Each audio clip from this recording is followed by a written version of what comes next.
don't know about you, but this felt like the quickest October ever. I am so sad that it's over. I did watch a lot of new horror films in October.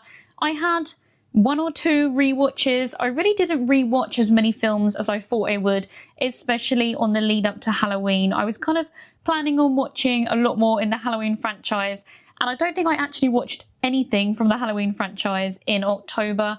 I did watch Halloween 2018 in September at the end of that, but I had lots of new horror films to watch because I actually covered remotely my first ever film festival. I actually covered some films at Grimmfest. I do still have a few more to watch. I watched as many as I possibly could, but there were so many. Definitely some to keep your eyes peeled for. I have done separate reviews for a few of them, mostly on my Instagram page, but I'm going to talk about each one of them in this video and just everything I watched in October. I know Spooky Astronaut started the Letterboxd Wrapped video idea, and that is kind of what I'm doing today. I love watching her videos and everyone else's on what they watched in a month, so I thought I would do it myself. October was a bit of a weird one this year. This whole year hasn't been my year, so I'm really hoping next year will be a lot less stressful and a lot less going on. Starting off with the 1st of October, I watched The Severed Son. I did actually do a review of this for my Patreons and YouTube subscribers. This is a folk horror film and it surrounds a quiet church community. Something sinister happens in their small village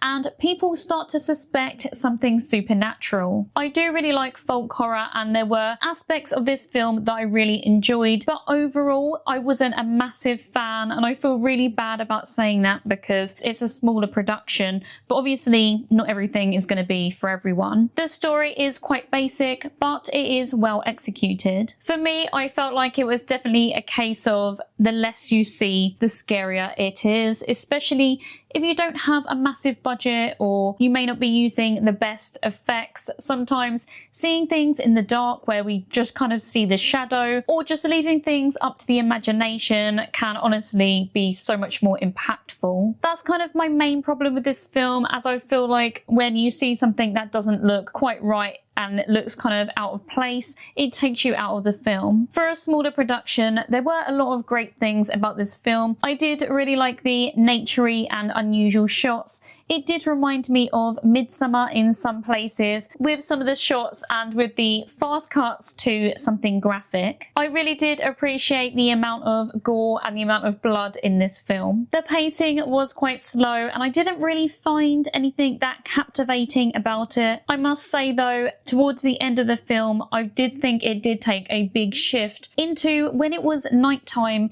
Everything looked 10 times better. It felt a lot scarier. The atmosphere was so much better. It just completely changed. And I really feel like the film would have benefited so much if more of it was done at night. I think if you're into folk horror films, then it's definitely worth checking out. Next, I watched Kombucha, which was my first film that I watched for Grimmfest. And it was actually my favorite film I watched as well for the festival. I have done a whole video review for this film, so I will leave it linked up there and in the description. It's a satirical body horror film where we follow a guy that is struggling with bills and struggling with his relationship. He decides to take on a new job, and at this new job his colleagues are acting really weird and they're telling him to try the kombucha. He's not a massive fan of kombucha, but the peer pressure gets to him and he has some. From that moment he becomes addicted to it and addicted to its benefits. I just think making a horror film about kombucha, the drink,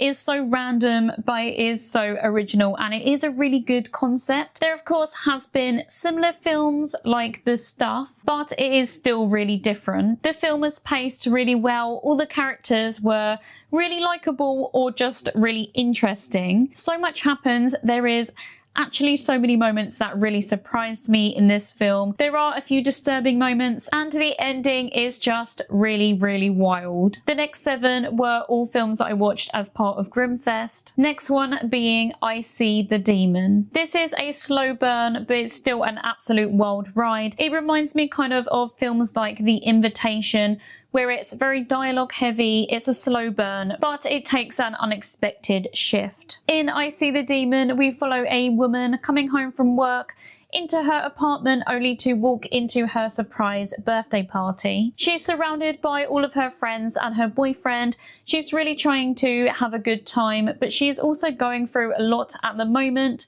and things start to get really weird as the party progresses. I must say, because this was a slow burn, it did take me a little while to get into it, but once I was into it, I was honestly so shocked by some of the turns that it takes. A very atmospheric film that will have you on the edge of your seat. I next watched Rabbit Trap, and this was probably my second favourite watch for Grimmfest. If you like films like The Killing of a Sacred Deer and The Righteous, then you'll probably enjoy this one. It does have a very similar vibe. It's not really anything that's very new and that we haven't seen before, but because I love that kind of film, I really didn't mind anyway. In Rabbit Trap, we follow a couple that live in the middle of nowhere in their remote home together. They spend their days making music and recording the natural sounds around them. One day, a nameless child turns up at the door unexpected. Things are fine at first, but it's a classic case of someone overstaying their welcome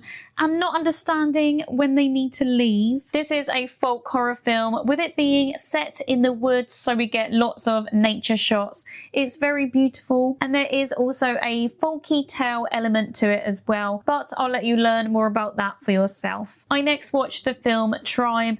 This is a found footage film, and found footage is one of my all-time favourite subgenres in horror. Although I don't think this film really did it for me. We follow a university teacher as he heads out to investigate some strange happenings. These strange things all surround the mysterious death of one of his old friends. What he finds on his investigations are a lot more than he could have ever expected. This film really does take a cosmic twist.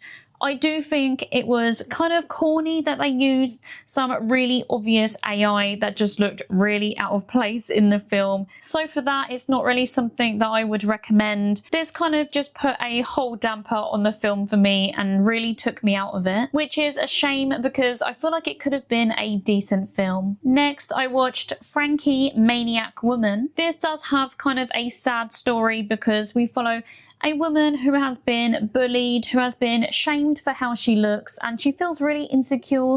So she's basically getting her revenge and ends up going on a bit of a spree. The only film that I can really think to kind of compare this to is the film Piggy. Unfortunately, I do prefer Piggy, but I feel like neither of these are really my kind of films. They're never really going to be something that I go to rewatch because it's just not my favourite subgenre. We do get to see some interesting kills and very graphic, violent moments. If you're a fan of gory slashers and just want something fun to put on in the background, then this is a good choice. I then watched the film Itch, which is a really interesting take on a kind of virus, zombie, apocalyptic film.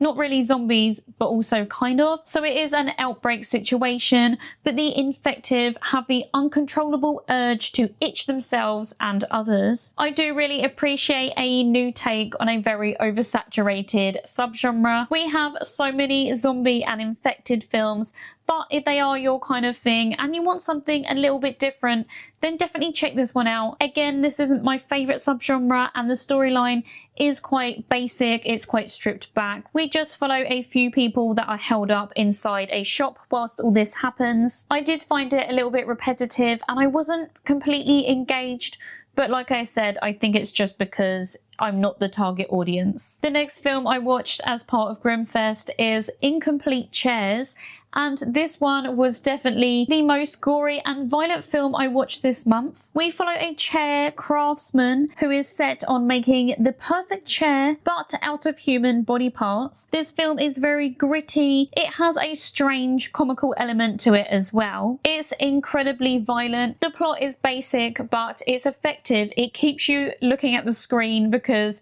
you're kind of horrified at what's to come next, but you are also kind of interested. For a smaller budget, this film was done really well. Some of the effects were very obviously fake, but it just didn't really matter with this film, and I don't know if that's because of the comical element or just because the violence is so over the top anyway that it looking fake and over the top just kind of goes hand in hand with it. I would be really interested in seeing this director have a bigger budget and work on a really gory film with effects that look really realistic, as I feel like it would be insane. The last film that I watched for Grimmfest was Lily's Ritual. This was a very, very slow burn.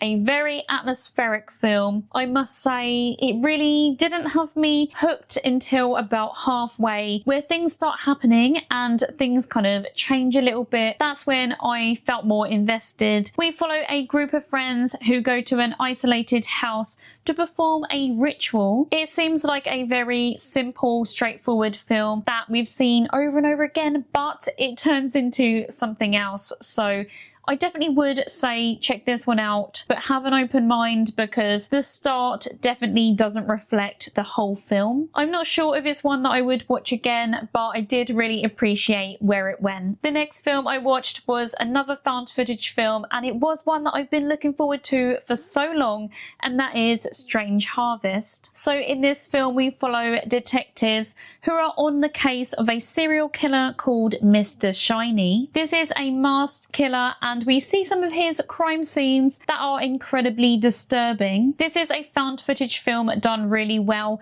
where it does feel like we're watching a documentary or just actual footage from a crime scene or from police. I don't want to say too much or give too much away because if you like found footage, then this is one not to miss. I can't wait to watch this one again, and I really hope we get a physical release because I would love to have this on DVD. The special effects and gore looks really realistic and is done just really well. Not only do we get the gore element, but it is also really creepy. I do think this is probably the best new film that I've watched this month. Next is my only rewatch of the month, which I can't believe unless I'm forgetting something, but I really don't think I am, and that is Wrong Turn, a film from my childhood, a film that I grew up watching as a teen, and it has a special place in my heart. I absolutely love 2000s horror. It's one of my favourite decades alongside the 80s. In Wrong Turn, we follow a group of people who end up stranded in the woods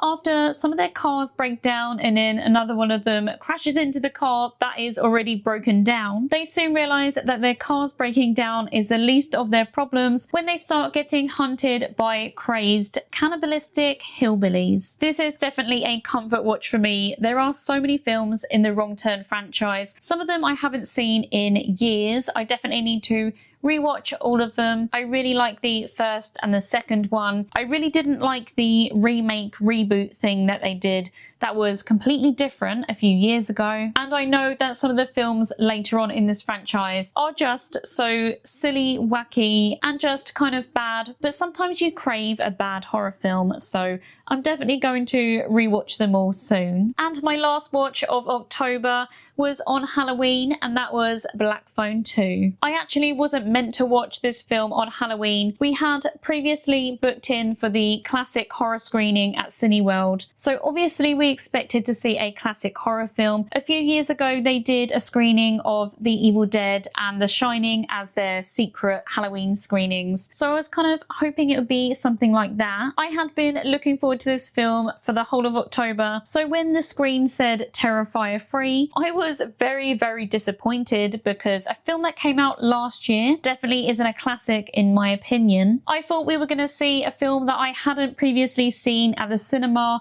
one that was quite old, maybe just from the 80s or the 90s even. I was expecting A Nightmare on Elm Street, Scream, Halloween, obviously. So we left the screening and got tickets for Black Phone 2 instead.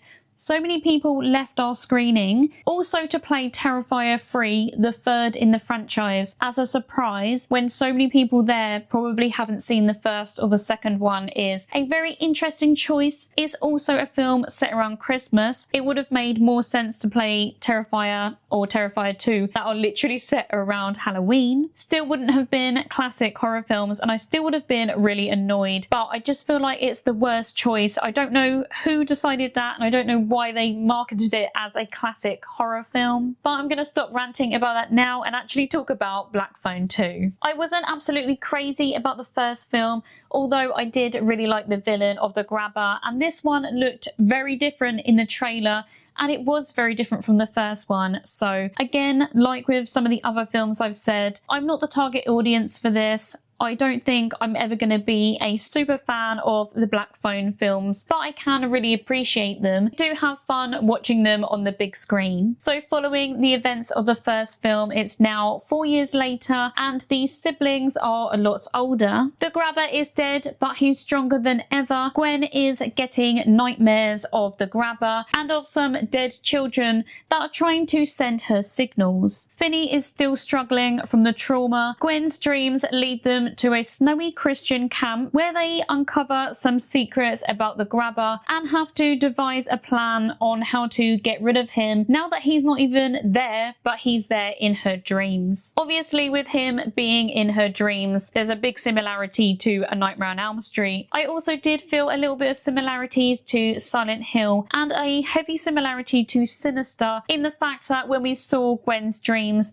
they looked like the Sinister tapes. It changed. There was kind of a gritty filter over the top, and also the music being very unnerving and it gets under your skin with uncomfortable noises. I did find it quite slow towards the beginning, and I did find it dragged in areas too, but I did enjoy the storyline, and I do think it was kind of a step up from the first film. I think sometimes with sequels, they're not as good as the first film, but this one being so different, I feel like some people may prefer the first, some people may prefer the second, and I kind of love that. I'm interested to know if there's going to be any more films in this franchise, and if there is, how they're going to play out. Is the grabber going to stay as a kind of dream demon, the same as Freddy, or maybe we'll even get a prequel and see more on the grabber's backstory. So that is everything that I watched in October.